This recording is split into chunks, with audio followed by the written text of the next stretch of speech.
personas que aseguran que yo soy el responsable de la muerte de nuestra hija en general. Recibo una llamada de mi esposa, acelerada y preocupada, y me dice: la niña no aparece en el colegio. Me llamaron del colegio y me dicen que la mía no aparece. Los docentes, al parecer, habrían omitido sus labores de cuidado a la menor de 10 años de edad. Todas mis cosas, mi esposa me recibe atacada llorando, me dicen: la niña se salió para el río, la niña se cayó al río, la niña salió por allá. Y lo primero que yo hago y tomo la decisión es tirarme al río. El colegio tenía todo tipo de falencias de seguridad. En el momento que posteriormente se ven en los videos, la niña se evidencia caminando sola por la cancha, con un balón, Sin ningún tipo de acompañamiento. sin ningún acompañamiento. El colegio vio ese día. El colegio la dejó sola. Lo único que tenemos físicamente de Valeria reposa en el cementerio.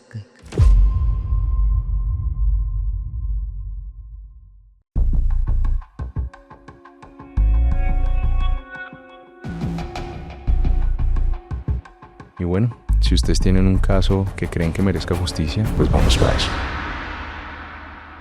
Bueno, bienvenidos todos a este podcast Vamos para eso. El día de hoy traemos una historia muy triste.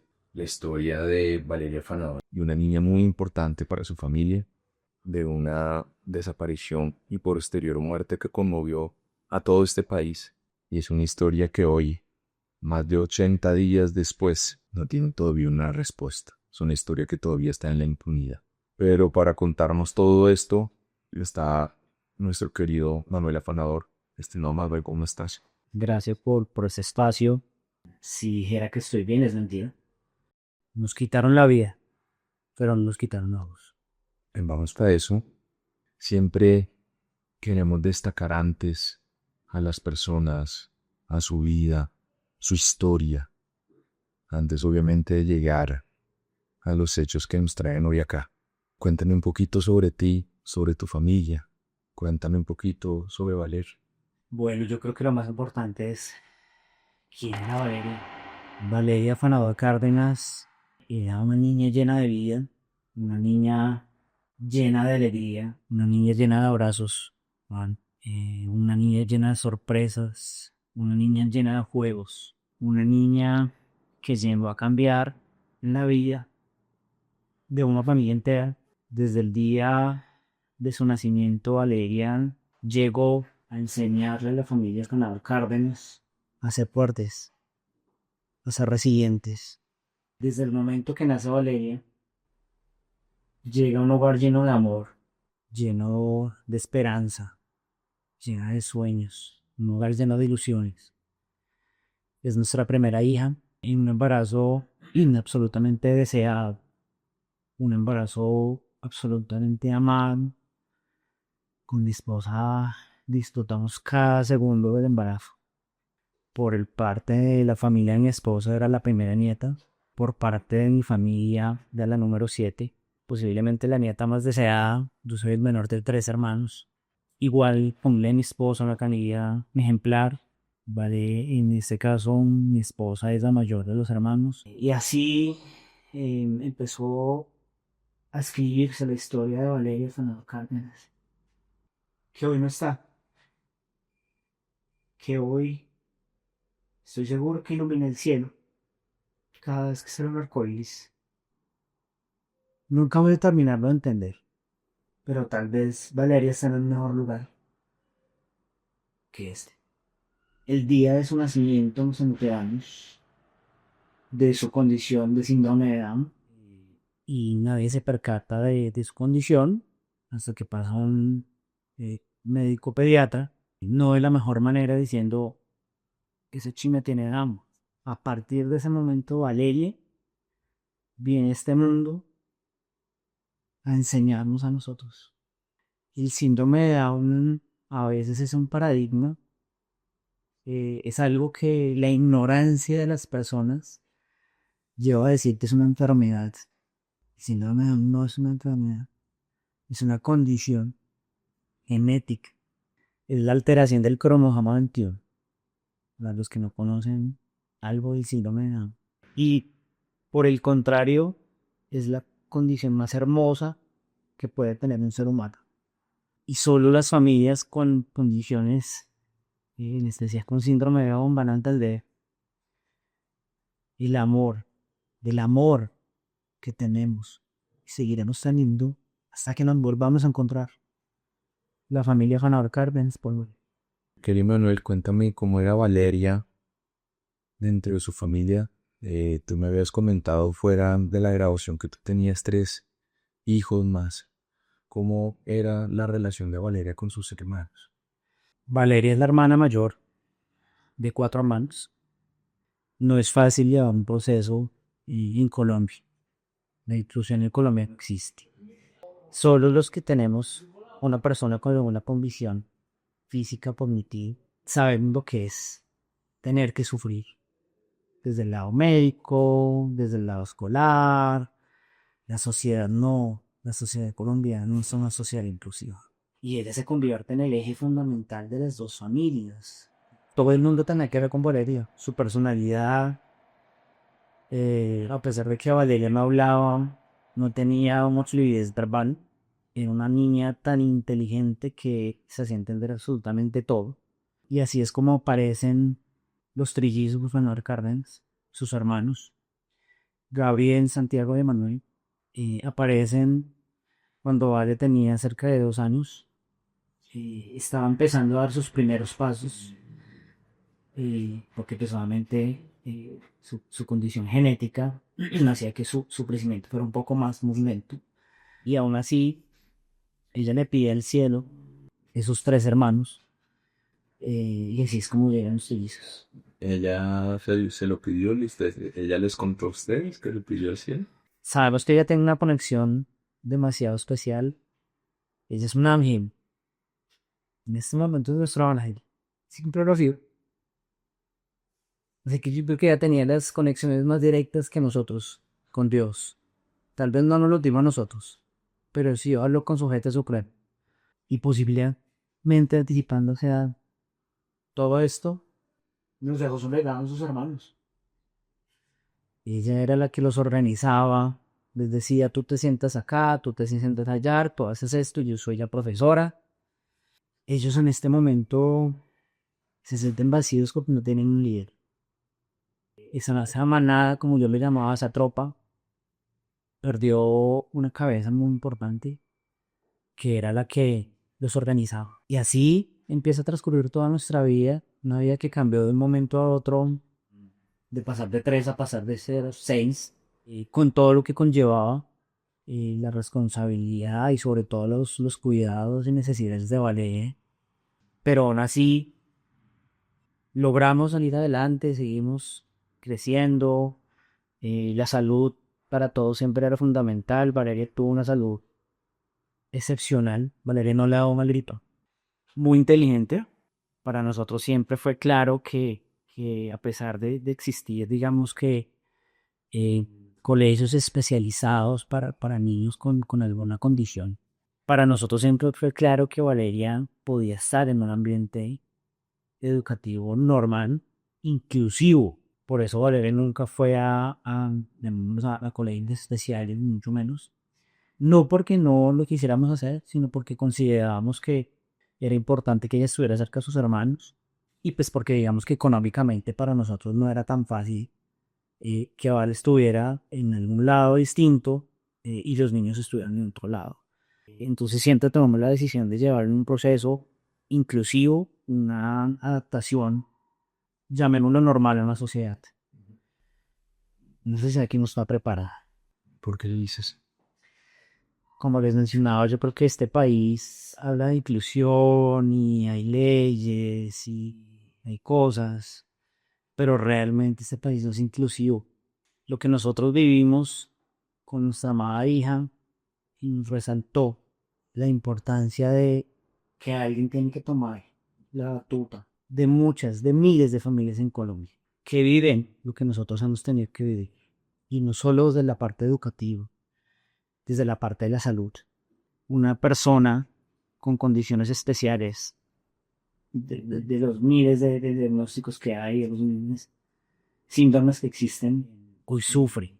No conozco la primera familia con algún niño familiar con alguna condición especial, que no tenga que pelear por la salud, que no tenga que pelear posiblemente por la educación, que no tenga que pelear por derechos que ya están escritos. Todo es trámite, todo toca acudir a una acción de tutela, todo toca hacerlo visible, ¿no? No. Acá, cuando hablamos, por ejemplo, de la inclusión, en algún momento uno piensa que la inclusión y a nivel educativo simplemente que la reciban en el colegio. No, detrás de eso hay muchas cosas más, hay un VR, hay unos programas de seguimiento, hay algo que se construye en conjunto en la familia. Pero lo más importante, Juan, hay un deber de cuidado extremo de adicional, que fue lo que no pasó en mis cosas. Ese deber de cuidado, en su máxima expresión, Valeria no lo tuvo en el colegio.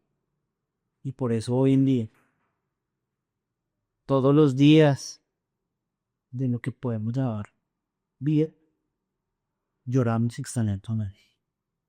Porque el colegio obvió su deber fundamental de cuidado. Ellos debían garantizar que Valeria hoy estuviera con nosotros. Que Valeria se hubiera podido disfrazar de princesa y enfrentar el 1 de octubre junto con sus hermanos. Que Valeria pudiera seguir disfrutando de los masmelos, que era la única golosina que le gustaba. El colegio vio ese deber de cuidado. El colegio la dejó sola. Y hoy en día, lo único que tenemos físicamente de Valeria reposa en el cementerio por la omisión del cuidado por parte del colegio.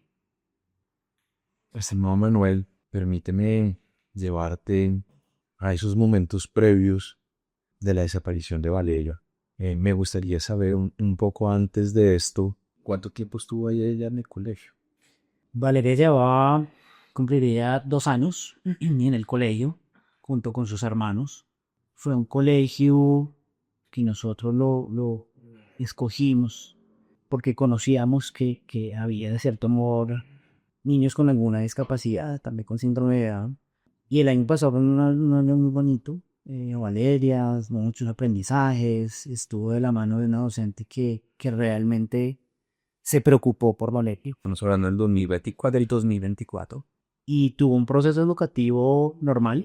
A ella pues, se le adecuó un plan de educación PIA que se trabajó y que se venía trabajando. Pero lejos, Juan, de que nosotros, después de tanto tiempo, nos diéramos cuenta que la niña pasaba sola por el colegio. No solo un día, no solo 2, muchas veces pasaba por el colegio. Antes de llegar acá al 2025, ¿tú por qué mencionas que el 2024 fue un año muy, muy bonito, muy bueno? El año pasado, en ese acompañamiento que te digo, que tuvimos de la docente, tuvimos reuniones, si Valeria tenía algún tipo de comportamiento inusual, nos llamaban, ¿sí?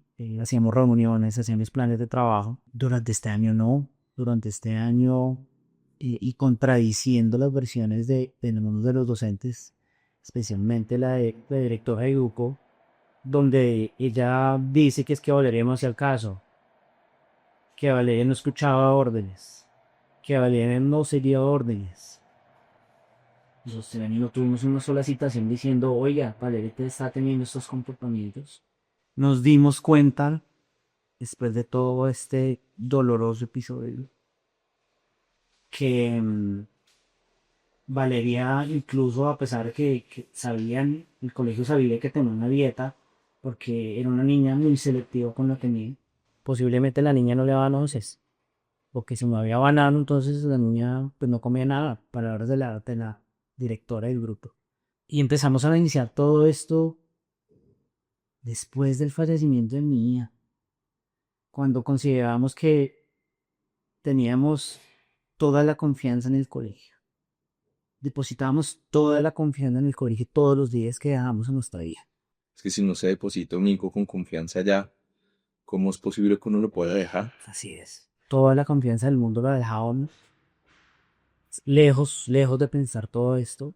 Vimos un año evolutivo sin mayores novedades. Pero tú sí podrías decir que fue prácticamente como agua y aceite o dos caras de la misma moneda, ¿cierto?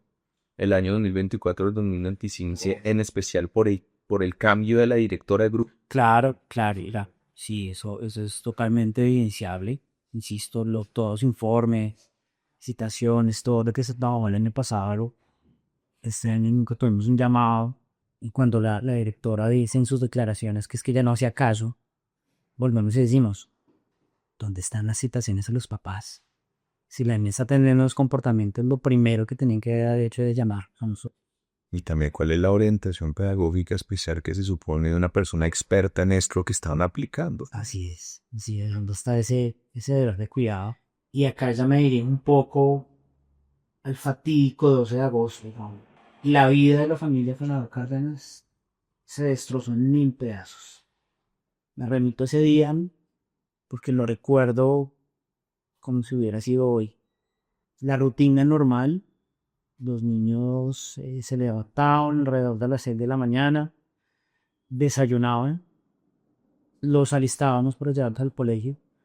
Yo ese día venía a mi oficina a trabajar. Soy una persona que trabaja como un normal, como un millón de colombianos. Mi esposa llevaba ese trabajo al menos de 3 años, dedicada 100% a los niños. Trabajando 24 horas, 7 días a la semana. Con eso, sin el trabajo menos pago del mundo. Y todo el mundo lo sabe. Y reconocido. Las madres de familia dedicadas a sus hijos son las que tienen el trabajo más duro y siempre lo voy a reconocer. Yo me despido de los niños sobre las 6:45 de la mañana. A cada uno le doy un beso y un abrazo. Les digo el love you. Valeria no podía hacer la sección porque en contra de lo que muchas malas personas especulan, Valeria para mí era uno de los pilares más importantes de mi vida. Eso que yo tengo otra familia, pues que me la presente porque yo no la conozco. Que yo no quería a Valeria. Afortunadamente, muchas de las personas que nos conocen saben que he representado a Valeria en nuestro vida, en nuestro hogar, en nuestra familia. Muchas personas que a mí me conocen saben que era Valeria para mí. Que era esa niña que llegó a cambiarme la vida para mí. Y que hoy en día tengo que visitarme en el cementerio. Tal vez con ganas de abrir quitar esa lápida, sacar esa ataúd y darle un abrazo. Y por eso duelen las palabras. Por eso duele que las personas no tengan empatía con el dolor. Que las personas que lo saben juzguen. Que las personas que lo saben amenacen. Nosotros tuvimos que dejar nuestro hogar. Tuvimos que irnos a cientos de kilómetros de nuestro hogar. Simplemente porque personas desadaptadas e inescrupulosas que aseguran que yo soy el responsable o que nuestra familia es la responsable de la muerte de nuestra hija nos amenaza. Dejamos nuestro hogar pensando en sus hermanitos, pensando que ellos nos necesitan, que necesitan a sus papás bien, porque Valeria nos dejó una tarea muy grande, y es cuidar de 3 menores de 8 años, que hoy lloran todas las noches a su hermano. Y me preguntan, papá, ¿por qué a Valeria le pasó eso? Y yo en mis adentros simplemente tengo que decir que le pasó por responsabilidad de un colegio. Qué lindo, Noel. Es que es una barbaridad que en este país ya se volvió costumbre que las familias que sufren graves tragedias que conmocionan los cimientos mismos de la realidad de la familia, ya no solamente tienen que vivir con ese dolor, sino con la revictimización de una cantidad de personas que no tienen un ápice de empatía y que se creen los más viles y miserables detrás de un teclado de una red social para venir a cuestionar y lanzar barbaridades como es. Pero no solamente eso, también se tienen que enfrentar con la mediocridad institucional y con que, lastimosamente, la indignación es cuestión de un par de días. Ya después de todo eso nadie se acuerda.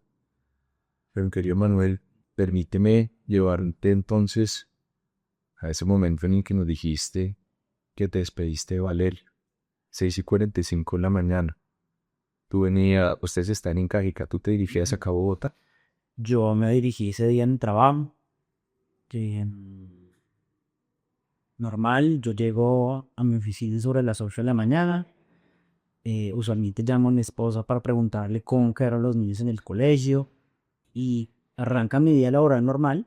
12:45, 12:50 del mediodía. Recibo una llamada de mi esposo. Bastante acelerada y preocupada. Y me dice: la niña no aparece en el colegio. Y me llamaron del colegio y me dice que la mía no aparece. Entonces yo le dije: ve al colegio, ya va en camino al colegio. Llámame cuando estés en el colegio. Mi esposa llega sobre la 1 de la tarde aproximadamente, no, un poco más, al colegio y me llama nuevamente a mí. Me dice: Manuel, la niña no está en el colegio, la niña se salió del colegio. Inmediatamente yo cojo mis cosas, alcanzo a avisarle a mi jefe y mi hija no aparece en el colegio, yo tengo que irme. ¿Cómo podrías describir esa sensación que estabas sintiendo en ese momento? Es indescriptible, es un dolor, es una angustia, es un miedo. Y yo solo pensaba y le pedí a Dios y a la Virgen que no le pasara nada mal. Fueron los 42 minutos más largos de mi vida, que demoré desde mi oficina, que queda en Bogotá, sobre la Falla 82, hasta Chía, donde queda Cajicá, donde queda el colegio de la Variedad Canema.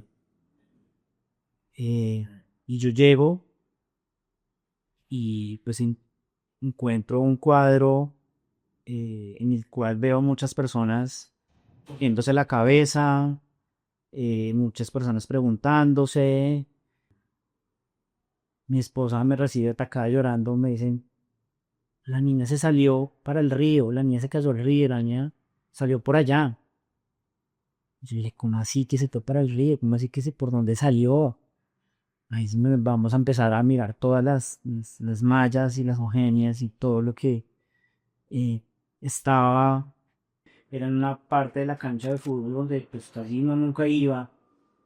A las reuniones uno no se iba a fijar si efectivamente la malla estaba bien fijada o no, si los herramientas estaban bien hechos o no, porque esa polisombra negra que duró muchos años no la habían quitado.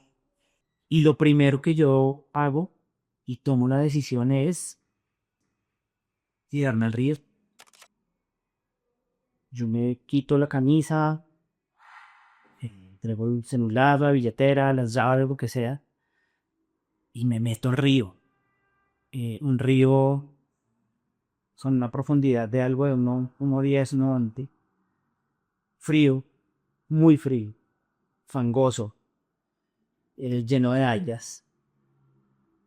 Entonces yo decido sumergirme en la zona que está frente a donde todo el mundo decía, porque es que yo no sé de dónde salió la versión, pero si la niña se salió, se tiró al río.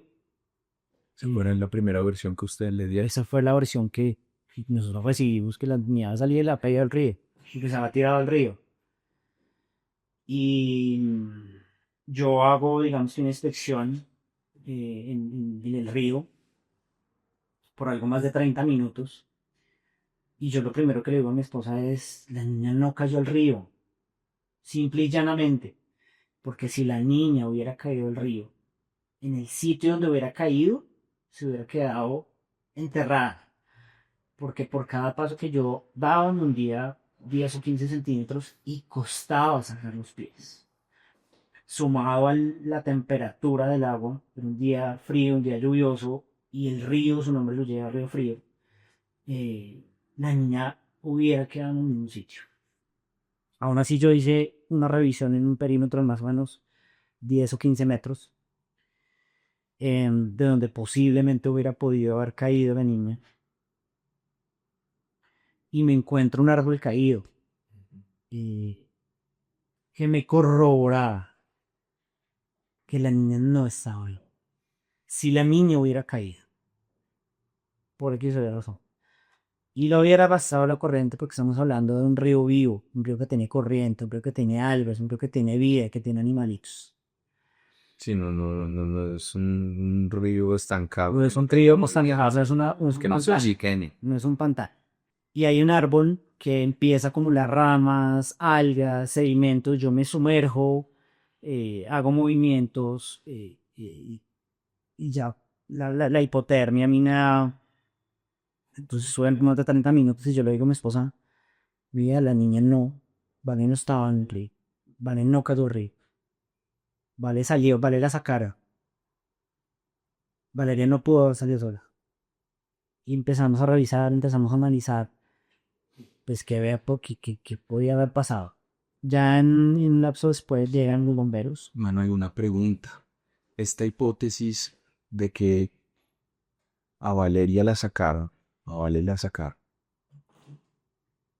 ¿tú la complementabas de alguna manera con el conocimiento que tenías de ella? Claro, por supuesto. Porque, o sea, si uno tiene a su hijo y qué sé yo, a mi niño, a mi niña le encanta nadar, una idea es probable. Es nadadora, qué sé yo. Así es. Sí. Una de las primeras descartas es, a Valeria no le gustaba el agua. A él no le gustaba. Valeria no le gustaba el agua. Valeria no era una persona que le gustara la oscuridad. Esa zona de posterior a la malla es una zona oscura, fría.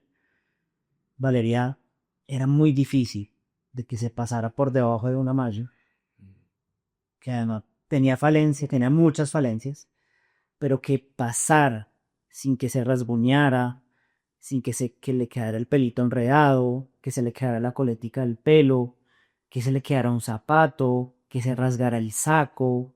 Era demasiado improbable que ella saliera sola por esa zona. ¿Cómo podrías describir tú la malla? ¿Cómo era esa malla?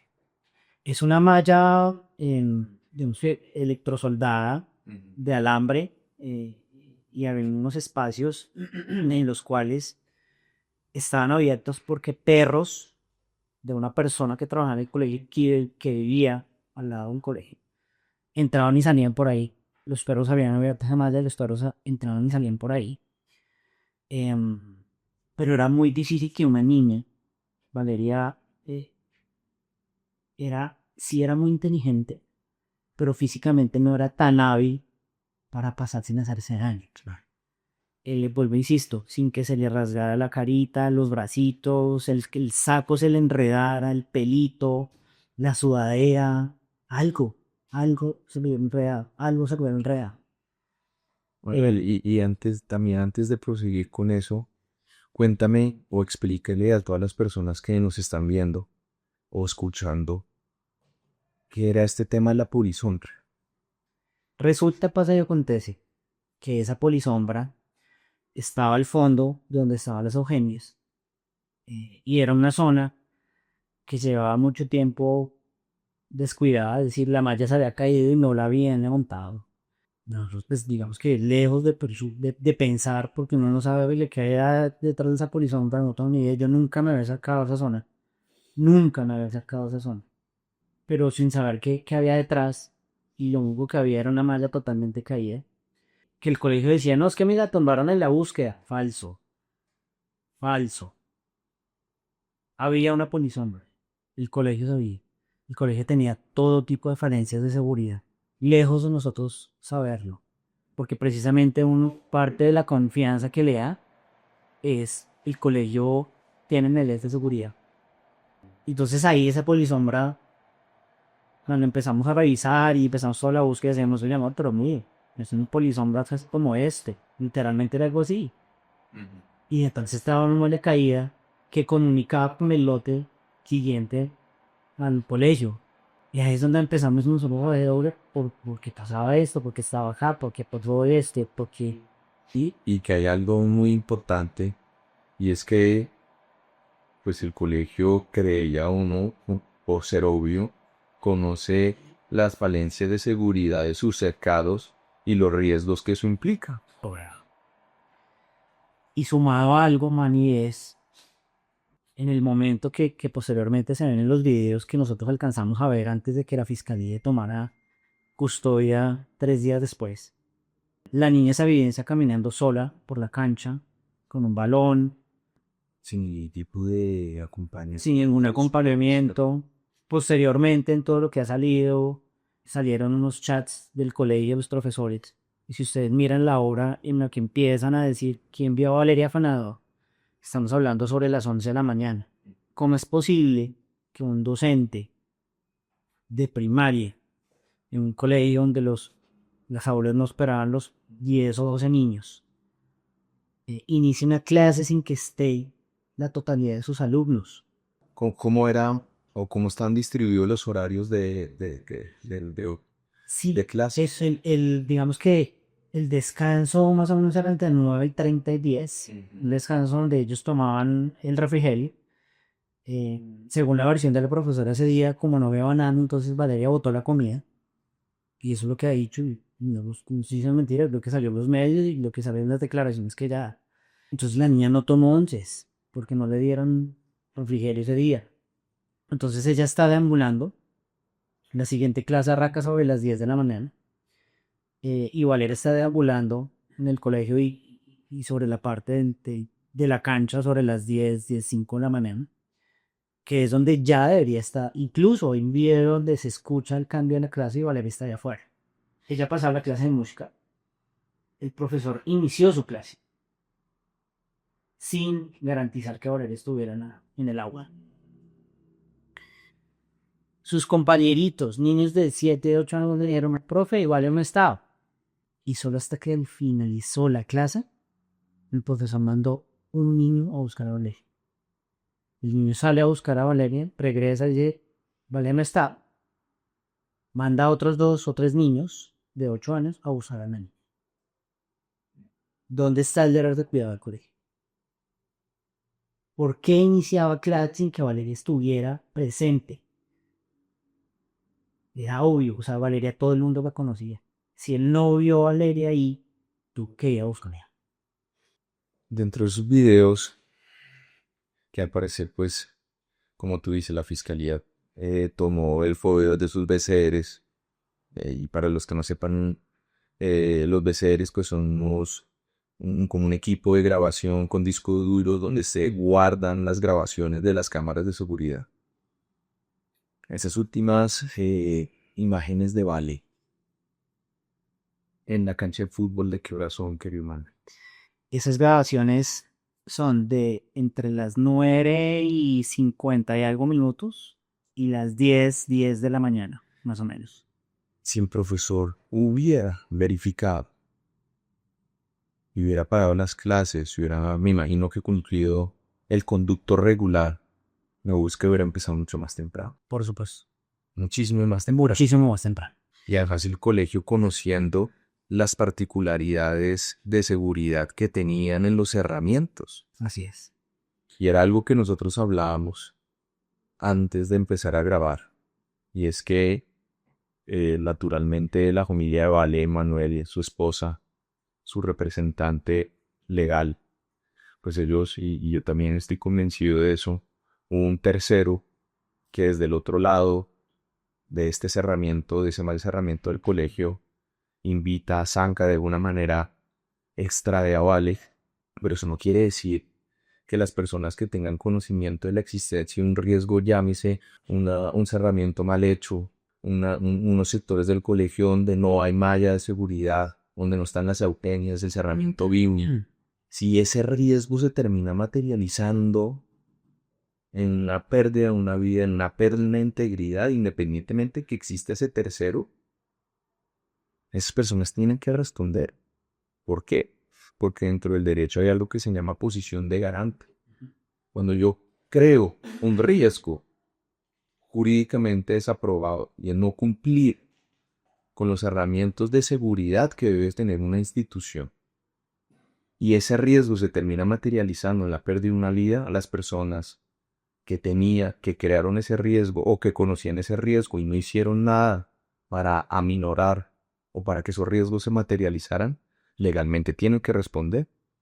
Dentro de nuestra ley penal es el artículo 25, que habla de las posiciones de garante de las omisiones impropias. Entonces, en todo esto, más allá de cualquier cosa, independientemente de quién sea ese tercero que extrajo a Vale, pues acá la fiscalía eventualmente tiene que realizar esta hipótesis para poderla desarrollar. Porque ahí no solamente estamos hablando de responsabilidad civil, sino responsabilidad penal sobre eso, querido. Y eso es algo que dentro de nuestro proceso con el doctor Rey Quintana, en reiteradas ocasiones se le ha solicitado a la fiscalía. Pero bueno, acá empezamos con otro capítulo aún más doloroso, Juan, y es por qué hoy me encuentro pidiendo justicia por Valeria.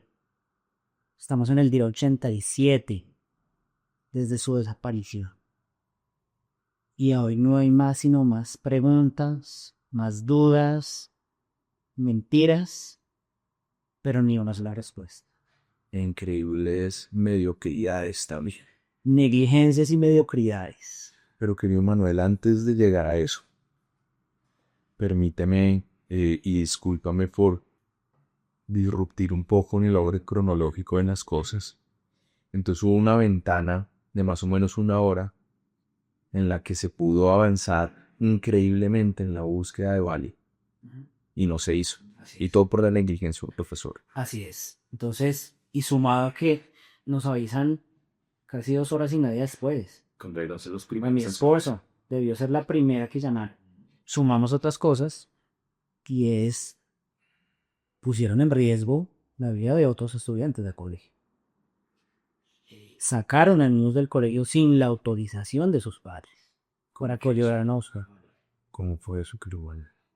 Cuando yo llego a unirme a la búsqueda, hay algunos profesores, algunos funcionarios del colegio, no todos, extrañamente no todos. Yo me encuentro alumnos de grados superiores. No sé si tienen consentimiento sus papás para estar en el río, en la falda del río buscando a la niña. Pero también tenemos unos casos en los cuales una familia de Valeria, una primita, fue sacada del colegio sin la autorización de sus padres para que fuera a buscar a Valeria. Todo mal. Todo mal. Si seguimos en el orden cronológico, en el minuto a minuto, los bomberos llegan sobre las 2, 3 de la tarde más o menos para empezar ya a activar un plan de búsqueda en el río precisamente porque, vuelvo insisto, cuando yo llegué a la versión de que la niña se la tirado al río, no sé quién la creó, por eso yo me fui para el río. Además que es curiosa esa versión, porque al menos de la información que se conoció públicamente, en el video no se ve eso. Y no es posible verlo. No, es totalmente en... Y no, igualmente en esa perspectiva de la cámara no se ve el río. No se alcanza a ver. Entonces, ¿por qué llegan y por qué sacan esa conclusión tan anticipada? No lo sabemos. Digamos que ya después de que yo salgo del río y vamos a ver las cámaras de seguridad, con el responsable de las cámaras de seguridad, ahí es cuando empezamos nosotros a evidenciar unos comportamientos muy extraños. Ella está jugando en la cancha con un balón, el profesor de educación física, suena la campana de cambio de clase y ella inmediatamente en ese mismo sonido, las cámaras tenían sonido. Justo cuando suena el cambio de clase, Valeria se acerca por primera vez a la malla y hace un movimiento agachando su cabeza, denotando que algo le estaba llamando su atención. O alguien estaba viendo su atención. Entonces ella entra por primera vez a la malla, sale unos pasos más adelante, vuelve y se agacha, como si alguien la hubiera vuelto a llamar o algo la estuviera llamando. Vuelve y entra, vuelve y sale un poco más adelante, vuelve y entra, y en esos videos que hasta ahí nosotros hemos visto no la volvemos a ver. Estamos hablando 10:06 más o menos, 10:05. Eso fueron los videos que nosotros vimos en su momento porque llamamos al restaurante de las cámaras y dijimos que él grababa las cámaras y hasta ahí vimos, no vimos nada más. Entonces nos vimos, inmediatamente dijimos, Valeria la están llamando, o Valeria era alguien la está llamando, algo la está llamando. Aparece un perro moviéndole la cola. El perro es de una persona que trabaja en el colegio. El perro entra y sale. El perro solo estaba cuando el dueño estaba. Se supone que ese día esa señora, se supone, no fue a trabajar porque el perro estaba allí entonces. Y eso sabían las redes y lo que publicaron los medios que publicaron estos videos, que pisaron estos videos, se evidencia el perro.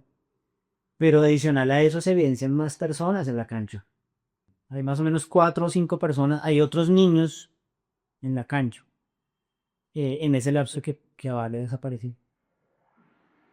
Hay algo que le da un mayor gravedad a esto. Y si tú me mencionaste que ya después de todos estos fatídicos hechos, ustedes se pudieron enterar que el colegio tenía conocimiento porque entiendo que ellos mismos se le dijeron que varias veces se había vuelto común que Vale caminara o deambulara por el colegio sin supervisión. Eso implica que no solamente el tema de las mallas, sino que ellos ya conocían que esto era una situación que tenían que resguardar y cuidar. Así es. Así es. Nosotros luego pudimos evidenciar, revisando los días anteriores, que ella pasaba mucho tiempo sola. Y también contamos con el testimonio de una de sus mejores amiguitas, donde nos decía, es que nosotros éramos quienes cuidáramos a ver sus compañeritos de curso, niños de 7 y 8 años, eran los que cuidaban la oveja. ¿Cómo se terminó de desarrollar ese día aquello, Manuel? Eh, Nada, obviamente angustia, desesperación, empieza a llegar mucha gente, empiezan las preguntas, empiezan los medios a llegar, empieza uno a indagar de qué pasó, qué hacemos, con dónde cogemos, hacia dónde nos vamos, qué hacemos, cómo empezamos la búsqueda. Inmediatamente, obviamente, tuvimos todo el apoyo de la alcaldía, de Cajicá, de la gobernación y por bomberos, y de secretario de seguridad de Cajicá. Todos inmediatamente fueron demasiado cercanos con nosotros. Ese mismo día llegó el personal de Porta Técnico de Investigación en- para tratar de establecer algo.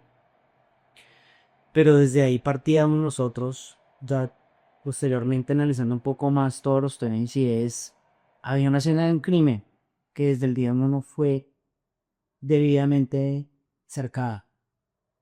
Entonces esa primera noche dormimos no dormimos, estuvimos en el colegio. Desde esa misma noche empezamos a caminar en el borde del río, con perros, porque desde ese mismo día llegaron los canoes de los diferentes equipos de rescate y socorro, tratando de buscar algún indicio, algún rastro de mi hija. Y empezamos la búsqueda, amigos, familia, conocidos, desconocidos, todo el mundo empezó a buscar Valeria, Valeria, Valeria. Empieza a llegar una versión de no, es que la vieron afuera. Y nos volcamos todos para afuera. Venga, ¿dónde la vieron? No, nosotros tuvimos una niña ahí llorando. Entonces, pues, como así que la vieron llorando y nadie hizo nada? ¿A qué hora la vio? No, sobre las 3 de la tarde. Las 3 de la tarde estábamos acá todos. Bueno, empiezan a salir todas esas múltiples versiones. Ay, sí, yo la voy a pasar por acá, de no sé qué. Empieza un tema de polifoneo, empieza ya, pues, oiga, desaparecida. Empiezan a correr por las redes sociales las imágenes de mi hijita desaparecida. Es una noche totalmente fría, desolada. Nosotros estamos en el colegio, yo claramente no me quedé quieto, buscando, tratando de entender, tratando de ponerme un poco de qué le podía estar pasando a Valeria en ese momento, si estaba con frío, si estaba con hambre, si se había caído, si se la habían llevado, le estaban haciendo algo malo. si le estaban dando comida, Valeria era una niña muy selectiva con la comida. Empieza todo eso en la cabeza a relumbar, a dar vueltas, por dónde más la busco, bueno, desde ahí empezó todo ese suplicio, todo ese martirio que se vivió durante 18 días. Yo luego hablaba con mi esposa, querido Manuel. No solamente le decía obviamente que esto era una tragedia bárbara, incluso durante esos 18 días, sino que realmente era una tortura pero brutal. ¿Tú cómo podrías describir esos 18 días? Yo creo que eso jamás voy a poder terminar de describirlos. Fueron 18 días eternos, 18 días en los cuales no dormimos, 18 días en los que no comimos, 18 días de esperanza porque tuvimos la esperanza hasta último momento que Valeria apareciera. Por eso yo hacía el llamado siempre, decir, oye, si aún la tiene, déjela ir, déjenosla caminando, ella no lo va a delatar. Valeria es un alma llena de bondad, llena de amor. Ella no iba a reconocer a la persona que se lo hubiera llevado o lo hubiera raptado. No era este daño tan terrible a esta familia. O sea, es una niña pura. Era puro amor. Valeria era todo amor.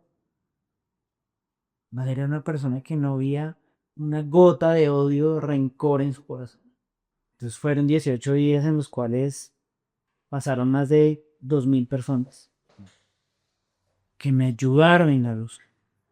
Estamos hablando obviamente de los cuerpos de socorro y rescate, Cuerpo de Bomberos, Defensa Civil, Cruz Roja Colombiana, Policía Nacional con el SAR, Ejército Nacional. Se hizo un sobrevuelo con drones, se llevan perros, pasaron más de 15 caninos especializados en muchos aspectos buscando a Valeria. Sobrevuelos de drones de última tecnología, de identificación térmica, con sensores. Se hizo monitoreo en el río durante los 18 días. Desde el día que yo me metí al río, todos los días nos metíamos al río. Se llevaron buzos, porque la parte más profunda tenía algo más de 2 metros a 3 metros de profundidad. Y ahí digamos que decía, oiga, si la niña se ahogó o lo que sea, o lo hubieran ahogado, lo hubieran asado, ese era como el sitio más profundo. Y por eso la primera semana, las primeras 72 horas, algo más, eran muy, muy importantes. Y lo hablábamos siempre con el capitán Farfán, el comandante de bomberos de Cundinamarca, que se convirtió en un ángel para nuestra familia, igual que el coronel Wilson Alavi de Seguridad de Cajica, el secretario de Seguridad. Y nos decía que los, las 72 horas son cruciales porque si ella, no, si ella está ahogada, el cuerpo flota. O sea, la física es muy exacta.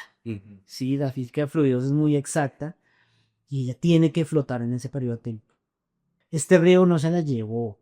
Habían árboles caídos, había un montón de cosas.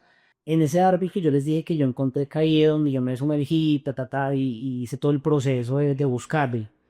Los bomberos, cuando hicieron la sumersión, los buzos, encontraron un conejo de algo de más de 16 kilos, en la parte más profunda, porque toda esa sedimentación, y como yo les mencionaba, ramas, barro, todo eso bloqueaba ahí. Cuando hicieron esa sumersión y encontraron eso reafirmó, digamos que nuestra hipótesis, es decir, la niña no había caído al río, o al menos en esa zona del colegio. ¿Sí? El árbol de Veratonca. Más adelante habían otros árboles que también fueron objeto de revisión, de malla, porque tenían acumulación de algas, un montón de cosas. Los bomberos hicieron todo ese trabajo. Se hizo un tema de redes, se hizo un tema de gancheo. Todos los días se descubrió. Todos los días se usó el río, río abajo, río arriba. Llegaron hasta la desembocadura del río Frío en Río Bogotá, donde desemboca. No un solo día que no buscaron cumplir. porque independientemente que pasaran esas horas donde decíamos, si ella se ahogó el cuerpo ya va a flotar, tiene que salir, que salíamos nosotros diciendo, oiga, venga, estamos 97% seguros de que la niña no está en el río. Y lo decíamos con la certeza y conocimiento y la experiencia de los bomberos en los que yo tengo y sigo también toda la confianza y no es lo que se hizo el trabajo. Porque si alguien vio todo el trabajo del Dolly, lo fui yo. Yo no me separé un minuto del colegio. Yo siempre estuve ahí, con mi esposa, con mi familia, con mis cuñados, mis hermanas, amigos del trabajo. La buscamos 18 días, sin parar, sin perder la fe, sin descartar el río, porque nunca lo descartamos. Y hay algo muy importante que todas las personas que están viendo y escuchando esto van a entender después. Siempre la encontraban desde el punto donde supuestamente habían dicho que ella se había tirado. Siempre desde ahí. Y de más arriba. Claro, no, para arriba y para abajo lo que tenía. Arriba. La zona que alcanzaron a cubrir más o menos, hipotéticamente, ¿cuánto? En el río estamos hablando de algo más de 1000 metros, 1200 metros. O sea, un kilómetro para arriba, 1 kilómetro para abajo. O sea, el río se navegó completamente se navegó. Obviamente ya nos salimos un poco del río y nos fuimos a las zonas aledañas. Frente al río, se llama la Hacienda Faudo, es una hacienda muy grande, donde hay otros cuerpos de agua. Y allá buscamos, llevamos los caninos, llevamos las mulas, llevamos las tropas de civiles que se unieron a mi ayuda, a mi búsqueda. Y nada, no encontramos un zapato, no encontramos nada, no encontramos nada, absolutamente nada de ni idea. Así transcurrieron esos 18 días de desesperación, velatones, eucaristías, marchas, hasta cuando ya llega ese fatídico 29 de agosto. Estábamos planeando una tarea de inteligencia conjunta para el día sábado, con el apoyo de la coordinación del director nacional de la policía. Estaba trambulando un dispositivo de seguridad mucho más amplio. En esos 18 días empezamos a evidenciar una falta de resultados de los entes investigadores. Empezamos a evidenciar que pues todo el mundo estaba muy pendiente de la búsqueda, pero los que tenían que buscar totalmente ausentes. Y ya empezamos a ver la falta de resultados. Me devuelvo al día 15, cuando el CTI toma en custodia los videos, los CTRs, todo lo que están las grabaciones de los videos. Y nosotros estábamos videos del colegio. Claro. Yo hacía recorridos donde decía la Virginia, la Sijimir, acá hay 42 cámaras, hay unas cámaras por esta zona, hay cámaras por esta zona. En toda la zona, no son los 3 kilómetros a la redonda en colegio. Yo me tomé la tarea de ir a buscar las cámaras en los comercios, en las panaderías, en las carnicerías. Hice un mapa, le dije, miren, acá está, tienen que ir a pedir estas cámaras. Acá hay 2 cámaras, acá hay una cámara apuntando hacia el norte, hacia el oriente, hacia el occidente. Les dije, miren, estas son las cámaras que hay en toda la zona. Porque ellos no. Nos encontramos un equipo de investigadores a 2 cuadras del colegio, 5 personas preguntando a personas, ¿usted ha visto a esta niña? Ahí empezamos a evidenciar que la investigación por parte del ente investigador no estaba siendo efectiva. El mecanismo de búsqueda urgente, que es lo que en teoría se activó por protocolo, por ser una menor de edad, por su condición especial, por muchas cosas, nunca tiene un resultado. Y se supone que la herramienta que tiene cualquier persona, cualquier colombiano interinstitucional, supuestamente donde tiene que delegar una cantidad de capacidades y herramientas para poder ubicar, no funciona. Hicimos más investigación, nuestra familia, nosotros mismos, salían a investigar. Yo golpeaba por las casas pidiéndole a las personas que me dejaran salir en inspección voluntario, buscando mi. Hice más allanamientos yo, allanamientos en el buen sentido del balcón. Porque yo tocaba la puerta y le decía, Dios, me deja buscar a mi sí, por favor, siga. La comunidad siempre estuvo ahí. La comunidad cajiqueña, porque yo soy cajiqueño. Bueno, no nos cajicea, pero soy raizal y nos conoce. Y siempre estuvo dispuesta. Y yo por eso hago esa analogía y hice más allanamientos yo que lo que he hecho a hoy. A hoy, día 87, día 86 de la desaparición mía. La vez que me. Paralelamente, entonces, en esos 18 días, ese proceso cuya hipótesis inicial era pues, la desaparición de Vale, empezaste a sufrir como de esa anquilosamiento, de esa mediocridad institucional en algunos sectores.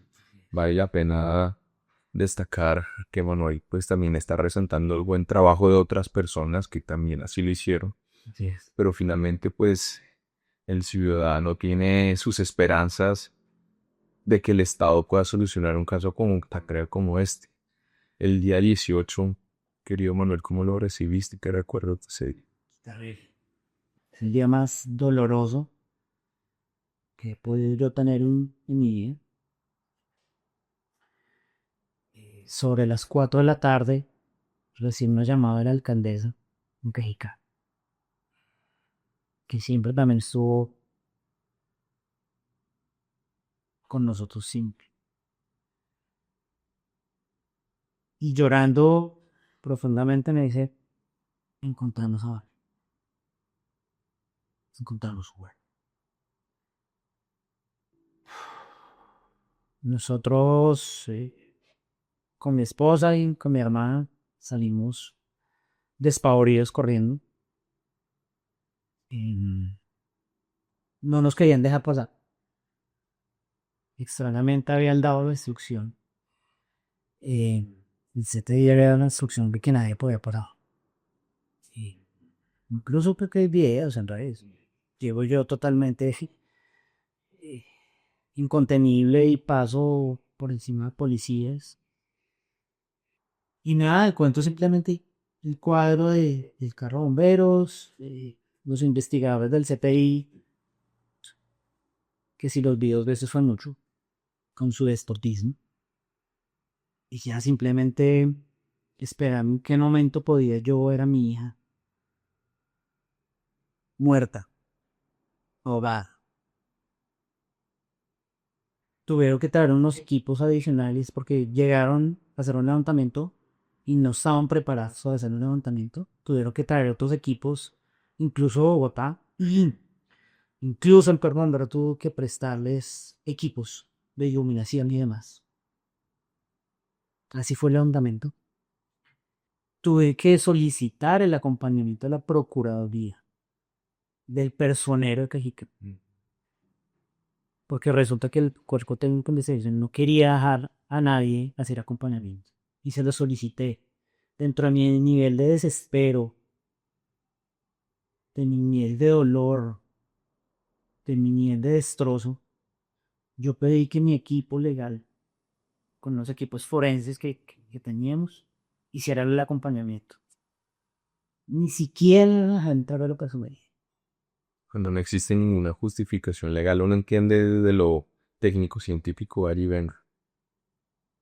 Pero personas que necesita, que se puede tener una veeduría dentro de eso, por supuesto, más en equipos técnicos científicos. Ahí empezó toda la discusión, que después me dijeron es que yo les iba a hacer daño. Entonces, sí, querían que yo lo persiguiera con abrazos. Después de 18 días que me cansé de decirles, venga, investiguen, por favor, no me investiguen más a mí. Porque lo único que tenían eran mis llamadas, las de mi esposa y las de los 4 abuelitos de Valeria. Lastimosamente, esta sociedad está tan dañada que, claro, hay un grueso de casos donde la familia es responsable. Pero ustedes han sido una hoja blanca. Y nos dijeron, pues, y nos dijeron, no, es que entienden que los primeros sospechosos son los papás. Hágale, investigue, Me habría pagado. de arriba abajo. No tengo nada que ocultar. Al contrario, llevo 18 días buscando a mi hija. Pero durante 18 días, los únicos investigados fuimos nosotros. Ni siquiera habían tomado declaraciones de la totalidad de los funcionarios del colegio, porque es que estamos hablando de un plantel educativo donde se perdió una menor de edad, no se perdió un perro, ni un conejo, ni un pollo. Y donde todos en esos tiempos. Y donde habían unos antecedentes de falencias de seguridad, donde habían unos antecedentes que requería especial cuidado y supervisión, ya estaba deambulando sola, y donde hubo incluso antecedentes de que los protocolos más mínimos que se tenían que cumplir para iniciar una casa no se cumplieron y que perdió y se perdió una ventana de tiempo importantísima para la búsqueda. Así es, entonces todos los derechos de víctima fueron totalmente vulnerados en el momento. Yo no pude ver a mi hija. Es más, el vehículo, un bombero fue quien sacó a la niña del agua. Después de que hicieron el procedimiento, el CTI hizo mover el carro de bomberos que nos contuviera a nosotros. Es que nadie entiende la ira que tiene uno de padre. De que después de 18 días de buscar a su hija por todo lado, apareciera a 220 metros de donde salió, donde pudo haber caído, en un sitio, bueno, donde incluso estuvieron los medios de comunicación. Se hicieron notas desde ahí. Una periodista casi se cae al río, exactamente donde apareció la niña. Simplemente cogieron el carro a la fiscalía y salieron por Hacienda Fagua por Tabe. Nosotros no supimos hacia dónde se dieron a la niña. No tuvimos la menor idea a dónde llevaron el cuerpo de mi hija. Entonces, esa noche, yo no supe para dónde se llevaron a mi hija. No lo supe. Ese 18 se materializaron tus peores miedos y ese día 18, en vez de poder destruirte de tu chiquita, te midieron quitándotela de ti y aduciendo barbaridades revictimizantes. Así es. Así es. La indolencia. Que yo no jamás voy a generalizar. Para mí la fiscalía siempre fue y con respeto lo digo, siempre ha sido para mí una entidad ejemplar. Y no está bien generalizarnos, pero sí puedo decir que algunos funcionarios de la seccional Cundinamarca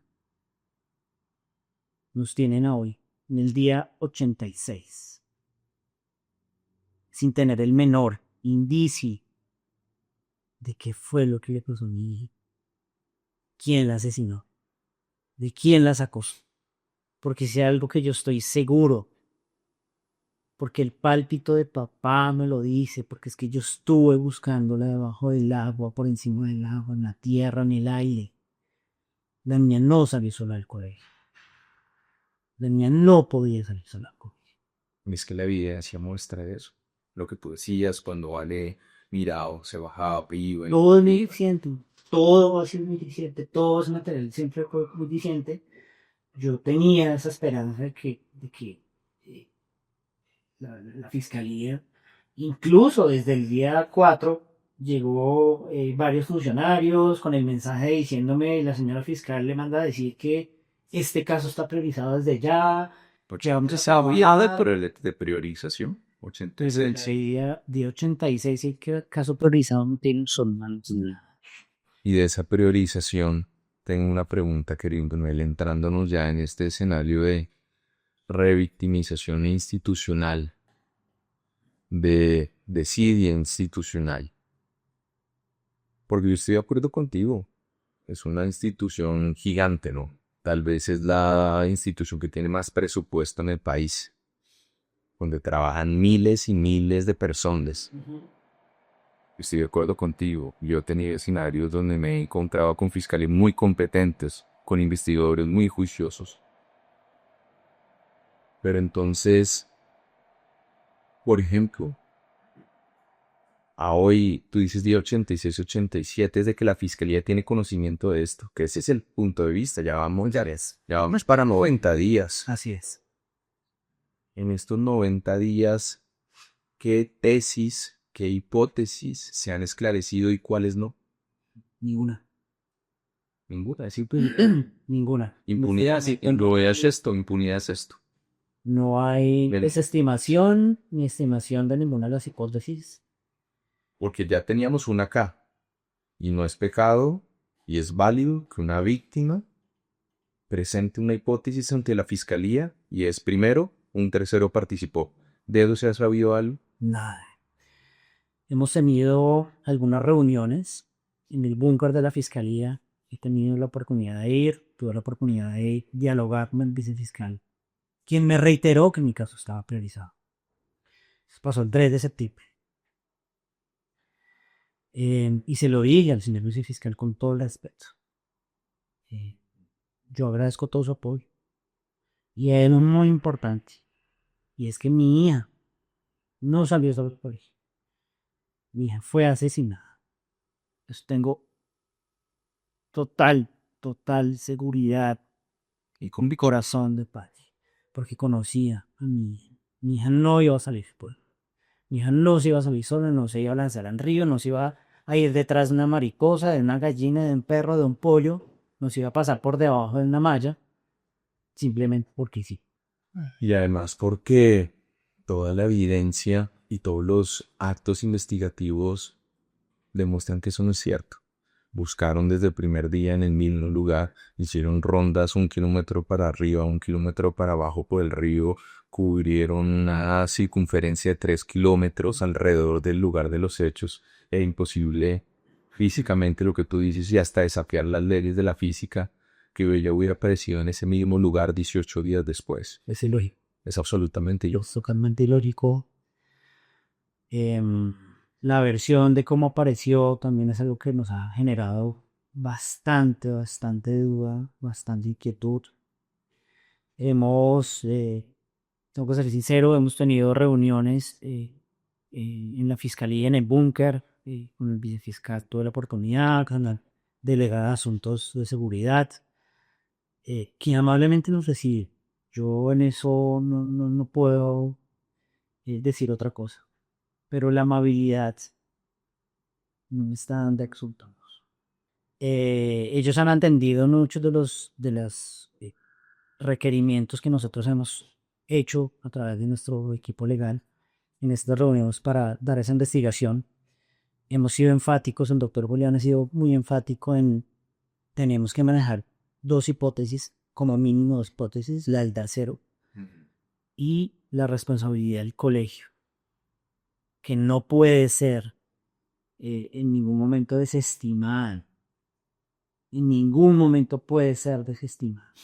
Y de los que conocieron esos riesgos, era lo que hablamos acá, no hicieron nada para materializarlos y se termina generando la muerte de Vale independientemente de la cuestión de un tercero. Es correcto. Si es que el tema es ese. El tema es ese. ¿La impunidad qué es? La impunidad no es necesariamente conseguir condenas. La impunidad es que ni siquiera se investigue, que las hipótesis no se les dé una respuesta a la víctima, a la familia. Lo que tú decías, ustedes van a un libro abierto, que lo revisen, los investiguen, los indaguen todo lo que quieran. Pero que entonces también esas dos hipótesis adicionales se investiguen y se descarten con trabajo y evidencia. Que eso es lo que entiendo que ustedes necesitan. Así es, eso es que nosotros venimos buscando y clamando justicia. Yo no tengo ningún problema porque siempre fui lío abierto, absolutamente todo. Yo entiendo que era su primer sospechoso. Mi familia, yo, mis sobrinos, mi esposa. Los abuelos. Los abuelos. Ok. Pero avancen en lo de... Avancen. ¿Hay algún resultado de eso?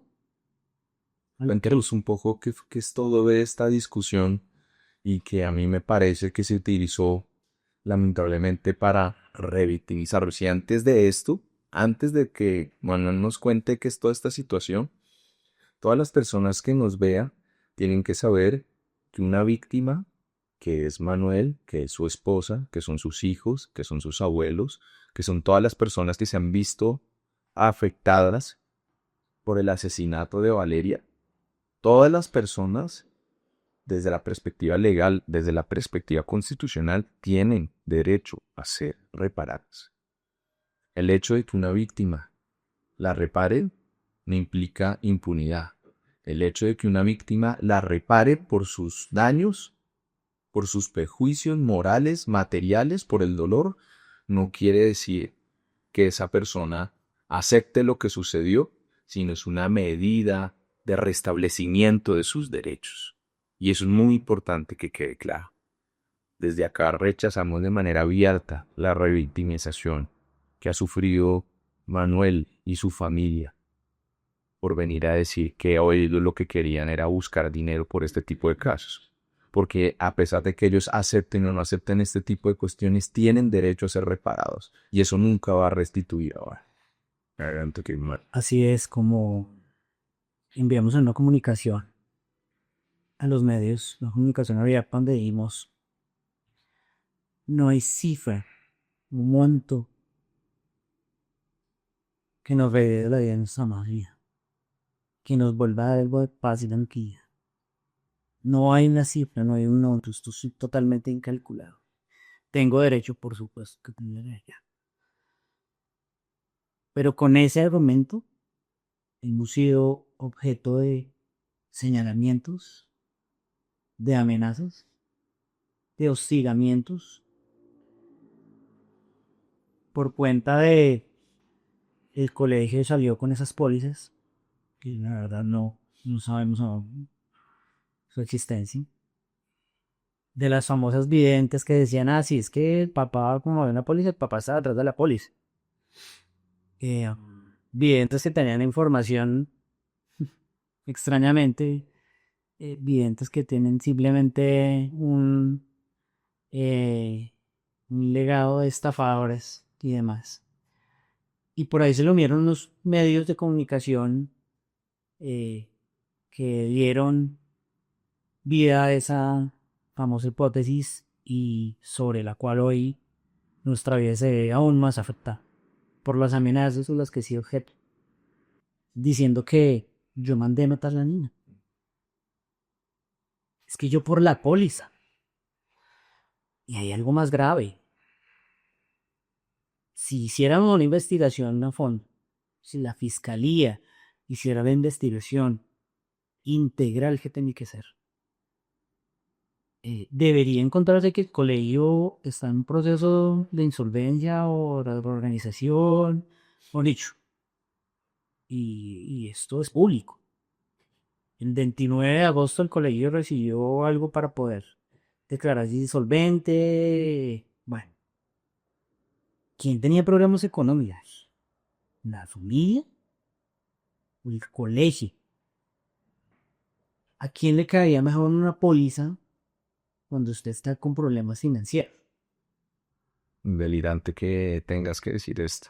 Eso es algo que yo tengo que ser muy franco y decirlo pero insisto, el colegio tenía problemas económicos. Los papás no lo sabíamos.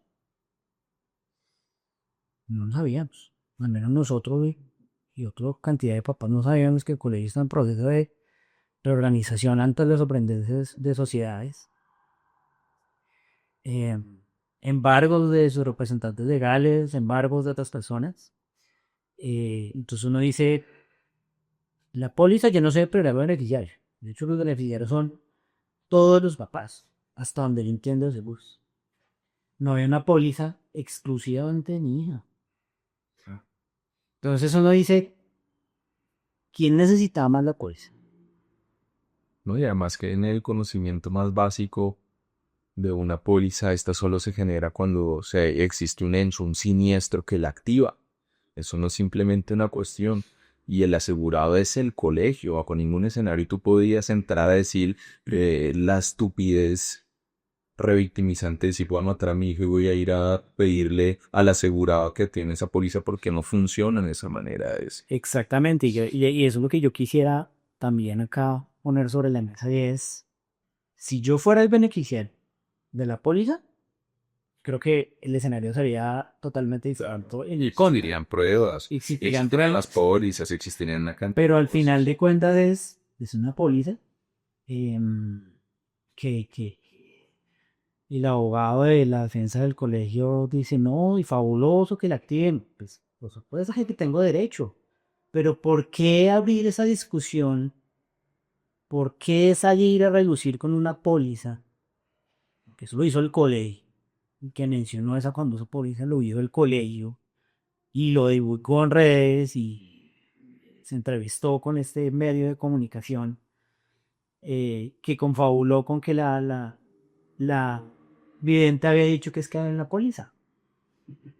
Entonces, ¿cuál es la necesidad de desviarme información cuando hay una responsabilidad que no se puede obviar? Y además, dentro de cualquier escenario, querido Manuel, sea un proceso civil de una responsabilidad civil extracontractual, eventualmente esa póliza entraría a responder por los daños y perjuicios, por las negligencias que existieran. En el proceso penal, independientemente de quiénes sean las personas, porque allá se juzga personas en el proceso penal y sus responsabilidades, en este caso los eventuales garantes de salvaguardar esos riesgos que no lo hicieron, el colegio también eventualmente podría ser tercero civilmente responsable y podría responder también por los perjuicios. No, y eso no excluye la responsabilidad penal. Sí, por los perjuicios que eso se generó.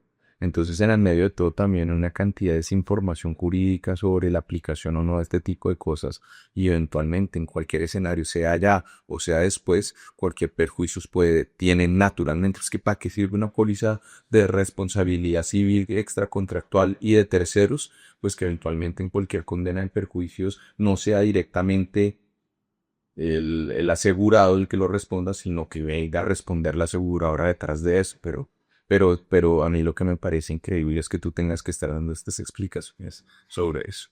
Hay algo que esto nadie lo sabe y tal vez sea exclusivo de esta medida.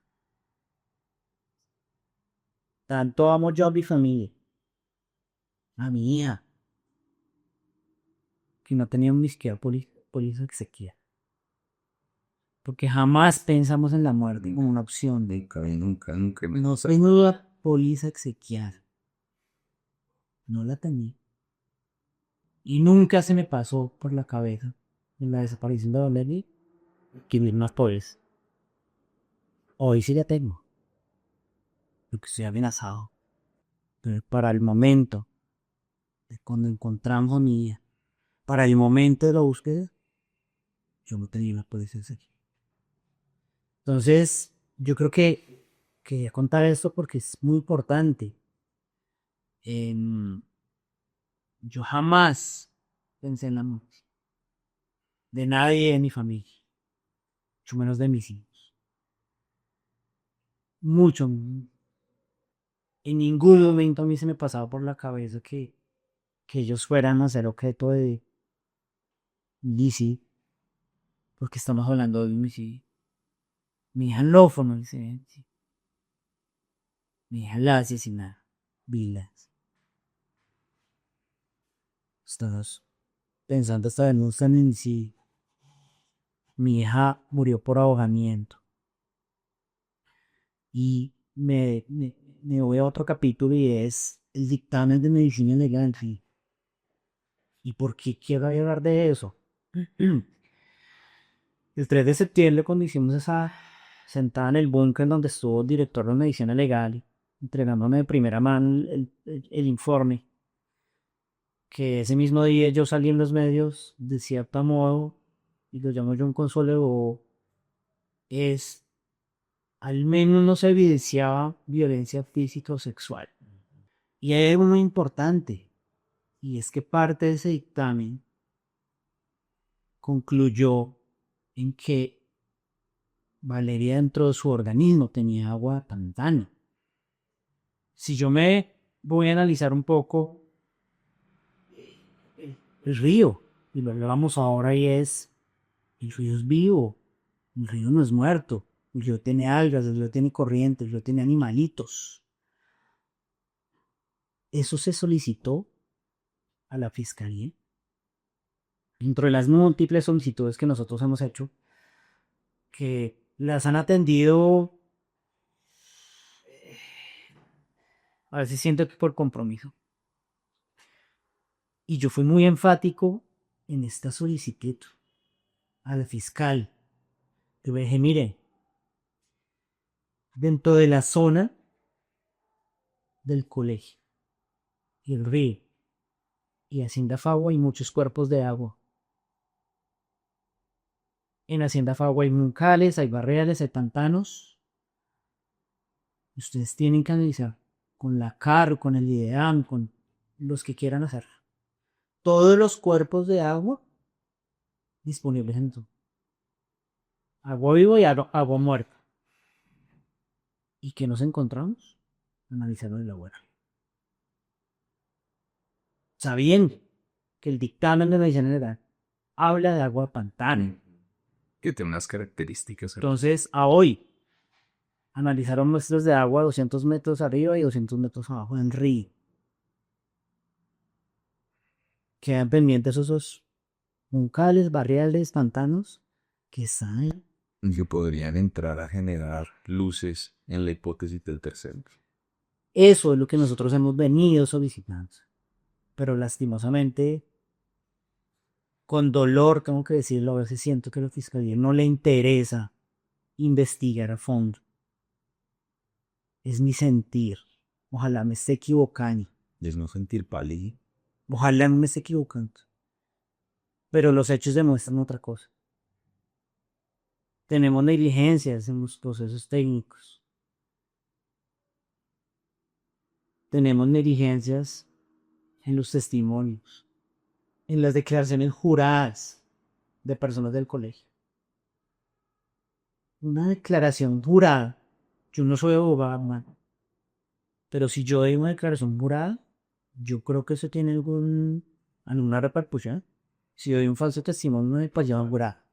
En un caso de un homicidio, yo voy y me direcciono al dictamen de medición legal. Homicidio por muerte violenta. Entonces, que una persona dé una declaración jurada y que se puede demostrar que son mentiras y que no pase nada, Totalmente. a que están Total. Y supuestamente una investigación priorizada. en una investigación priorizada Que podrán. de alto nivel. Total. Entonces yo no me quiero imaginar los miles, cientos de miles de personas que hoy están sufriendo la injusticia, que están sufriendo el abandono, que sus casos llevan años, porque los fiscales tienen más de 1500 casos, como me dicen a mí, por detrás. Y porque los investigadores criminalísticos, analistas y demás dicen, no, yo ya tengo mucho trabajo, páseselo a otro investigado. A mí me han buscado muchas personas pidiéndome ayuda, diciéndome, señor afanador, ¿a usted lo escuchan? Ayúdenos. Mi hijo, mi hija, mi hermana, mi papá, mi mamá, mi sobrino, mi abuelo, lleva perdido tantos años y nadie me escucha. Todos los días me llegan por Facebook casos pidiéndome ayuda. Yo a veces siento que se convertirá también en mi legado. ¿Cómo puedo ayudar a otras personas? Y la única forma que tengo en este momento de ayudar a miles de personas es a través de micrófonos como este. Espacios que personas como usted abren para que podamos venir a contar la verdad. Para que vengamos a pedir justicia. Valeria merece justicia. Querido Manuel, ¿qué mensaje le enviarías a un papá, a una mamá, a un hermano, a un tío, a un abuelo Castell, o que haya pasado por la situación que tú has vivido? Yo quiero darle un mensaje cargado de mucho afecto, de mucho cariño a estos cientos de miles de familias que en Colombia están viviendo el abandono del Estado colombiano por cuenta de José. Esas personas que tienen desaparecidos, que han sido asesinados, que han sufrido algún tipo de delito, algún daño, algún perjuicio, daños irreparables como el que nosotros en nuestra familia tuvimos con el homicidio de nuestra madre. Yo quiero invitarles a que no terminen de clamar justicia, a que no se queden callados, a que busquen ONGs, fundaciones, organizaciones. Yo sé que hay casos en los cuales hay personas que están a cientos de kilómetros de áreas urbanas, están en zonas rurales muy lejanas y hay un grueso gigantesco. Pero si tienen todavía esperanza, por ejemplo en el caso de los desaparecidos, que tengan esperanza, no paren. No dejen de buscar, no dejen de pedir justicia. A veces la fe y la esperanza es lo último que se pierde. Y por último, Juan, yo sé que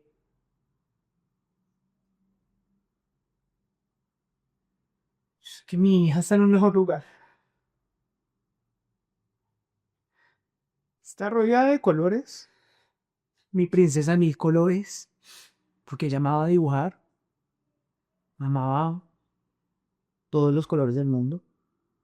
Y es mi princesa mil colores. Está en un lugar más bonito que este mundo corrupto. Que este mundo dañado. Que este mundo en el que los niños hoy tienen miedo. Y que yo sé que algún día nos vamos a reencontrar, hija mía. Te voy a dar un proyecto gigante. Esos abrazos como los que tú me dabas, que me apretabas y me sacabas el eje. Te amo al infinito.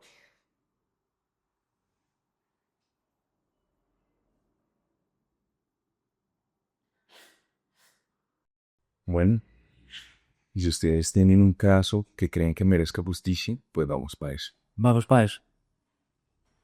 En Vamos Pa' Eso somos profundamente respetuosos de la presunción de inocencia y entendemos que esta solo puede ser refutada por un juez de la República. También consideramos que las personas que asisten a este podcast en la gran mayoría de los casos están ejerciendo su derecho constitucional a la libertad de expresión, materializada en su derecho al escrache, que no es otra cosa que poder denunciar públicamente en el marco de la imparcialidad, de la veracidad, del no hostigamiento virtual ni físico y naturalmente al no revelar datos personales que puedan individualizar e identificar a estas personas, cumplimos con los requisitos constitucionales del escrache. Es por eso que hacemos estos capítulos y es por eso que somos cumplidores de la ley y de la Constitución.